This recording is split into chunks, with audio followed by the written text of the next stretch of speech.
Assalamualaikum warahmatullahi wabarakatuh. Selamat pagi anak-anak.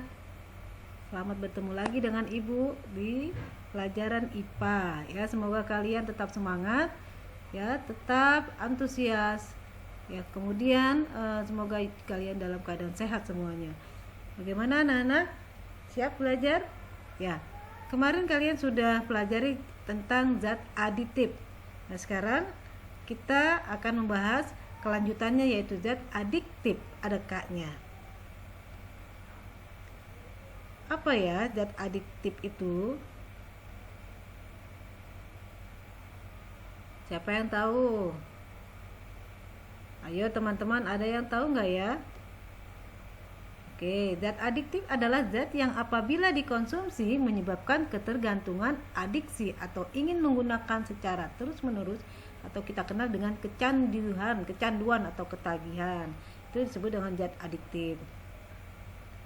Nah, zat adiktif itu dibagi 3 ya anak-anak. Yang pertama adalah narkotika, yang kedua psikotropika, yang ketiga zat psikoaktif. Nah, mari kita pelajari satu persatu. Apa itu narkotika, psikotropika, dan zat psikoaktif? Ketiganya disebut dengan nafza ya anak-anak. Diingat, nafza itu adalah narkotika, psiko, dan zat aktif, zat adiktif. Nah, sekarang kita bahas tentang narkotika. Apa itu narkotika? Narkotika adalah zat atau obat yang berasal dari tanaman yang menyebabkan penurunan, perubahan kesadaran, kemudian menghilangkan, mengurangi. Nah, itu adalah daripada kata narkotika ya. Mengurangi misalnya mengurangi rasa nyeri gitu ya, menghilangkan rasa sedih gitu, atau menurunkan rasa sakit. Nah, ini kalau sering digunakan, obat tersebut juga akan berbahaya, menyebabkan ketergantungan bagi penggunanya. Narkotika, nah anak itu tidak sebayakan kita itu terlalu tinggi ya untuk bahayanya. Juga ada yang narkotikanya memang digunakan untuk obat-obatan untuk mengobati orang sakit. Nah, ini narkotika makanya diberikan golongan. Ada golongan 1, narkotika golongan 2, dan narkotika golongan 3.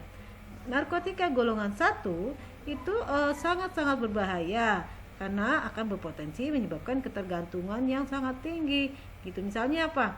Heroin, putau, kokain, ganja.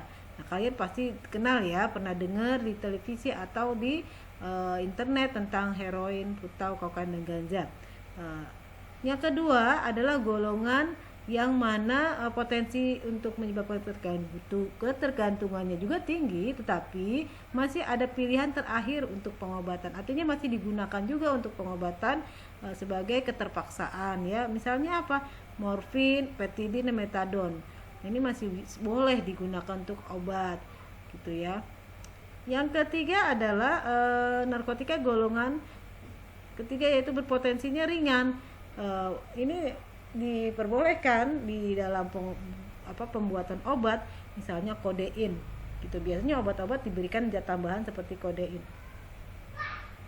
Nah, ini anak-anak gambar-gambar daripada narkotika ya. Narkotika itu misalnya ada kokain, opium, morfin, heroin, ganja, sabu.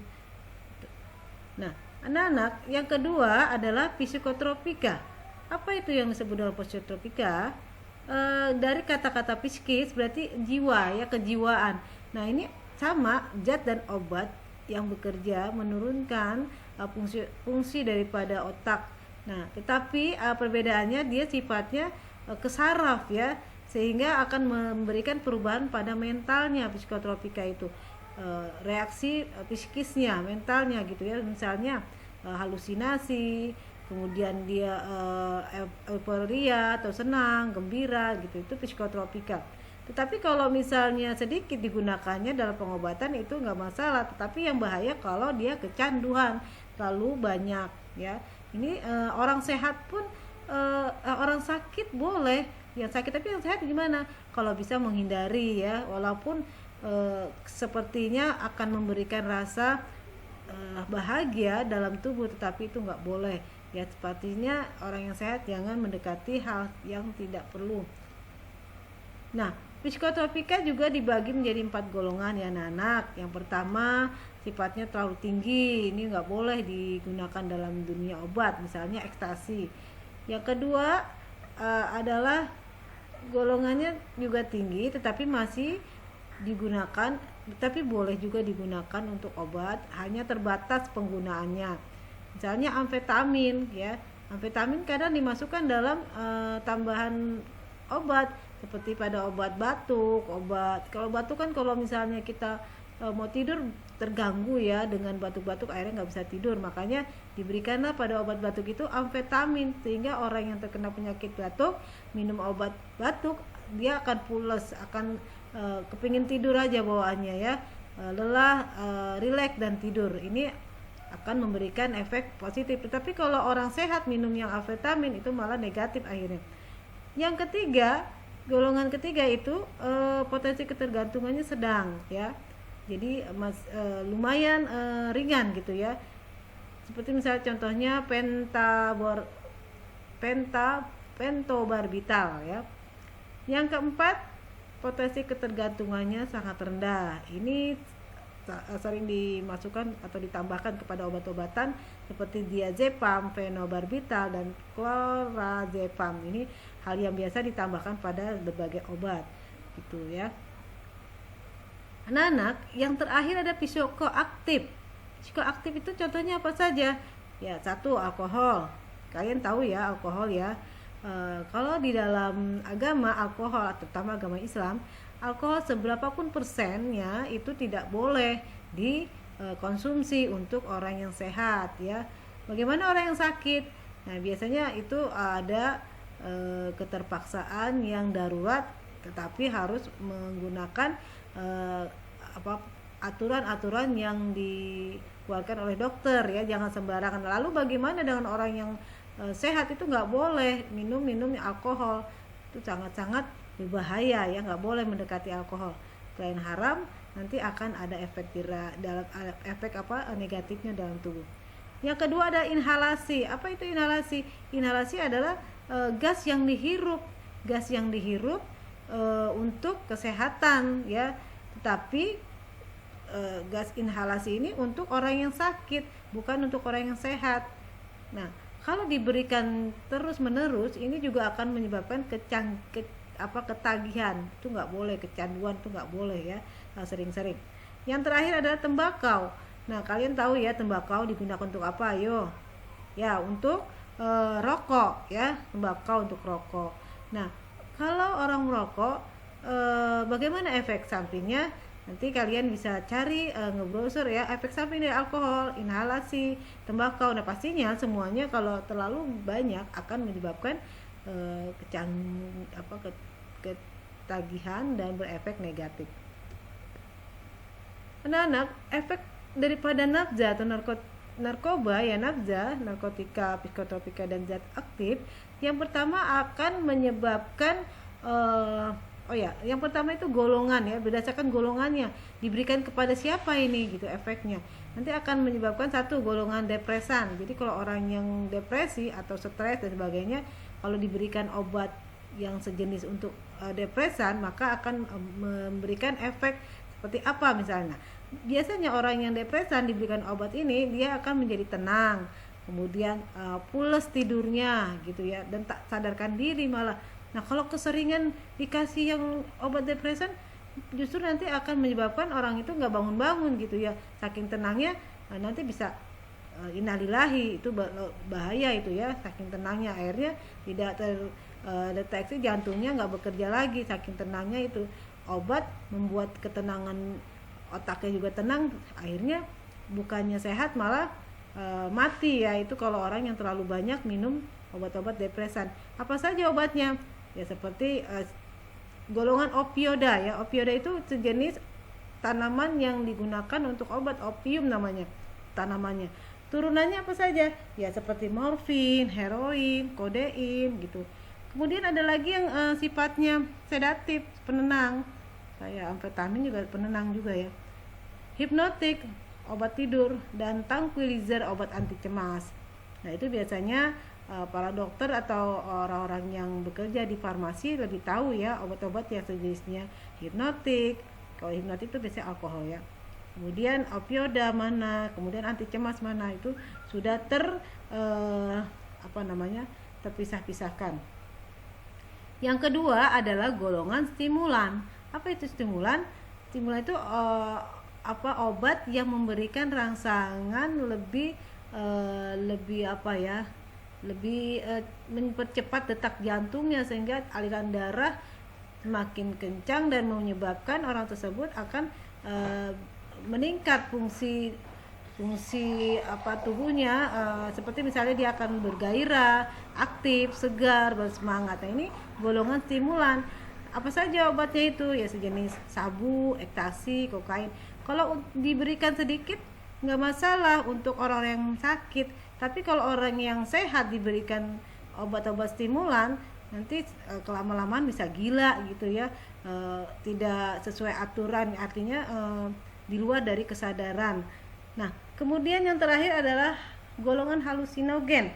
Golongan halusinogen itu penggunanya akan berhalusinasi, menghayal gitu ya, menghayal yang bersifatnya perubahan perasaan dan pikiran, sehingga perasaannya dapat terganggu kalau minum ini itu. Padahal obat ini sebenarnya buat orang yang merasa kesakitan, sehingga kalau diberikan dia akan merasa kayak tidak sakit padahal tubuhnya sakit gitu. Jadi dihilangkan rasa sakitnya. Nah, kalau orang yang sehat diberikan ini malah justru berhayal enggak. Misalnya apa? Ya sejenis ganja ya, tumbuhan ganja, terus kanabis itu ya. Nah, sejenis kelompok kanabis, salah satunya ganja. Seperti itu anak-anak ya. Nah, lalu bagaimana? Bahaya nggak narkoba? Wah, sangat bahaya. Bisa menyebabkan efek negatif dan dapat menyebabkan gangguan mental dan perilaku, sehingga menyebabkan perubahan daripada saraf-saraf di otak.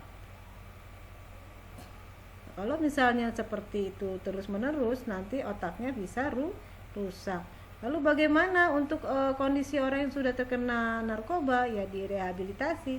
Pertama ya pemeriksaan dokter, kemudian detoksifikasi, dibuang itu ya dalam tubuhnya racun-racun yang udah di dalam tubuhnya bersarang, kemudian stabilisasi supaya tenang ya, dikarantina, kemudian diberikan dukungan orang sekitar supaya tidak sedih ya, dia akan lebih semangat lagi kalau diberikan dukungan. Nah, upaya pencegahannya, kalau bisa jangan mendekati untuk menggunakan narkoba. Yang kedua, kita ketahui dampak negatifnya, kita pelajari. Yang ketiga, bergaullah dengan teman-teman yang baik. Kemudian yang keempat, melakukan kegiatan yang positif, misalnya berolahraga, kemudian ikut organisasi seperti kalau kalian di SMP itu ikut OSIS, ekskul gitu ya, itu akan bermanfaat timbang bengong saja ya, nanti akan terarahnya ke sana.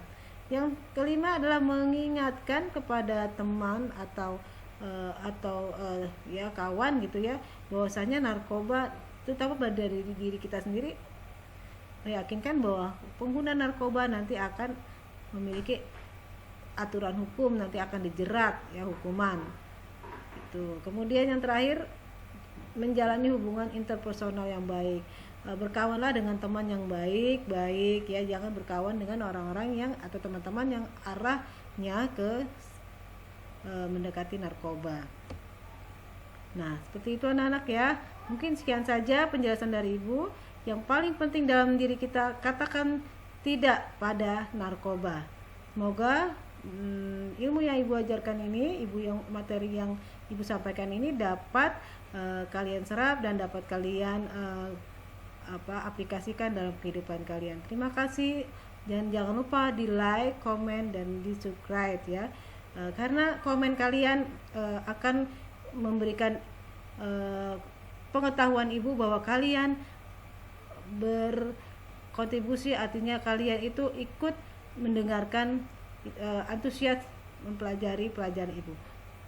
Sekian, Assalamualaikum warahmatullahi wabarakatuh.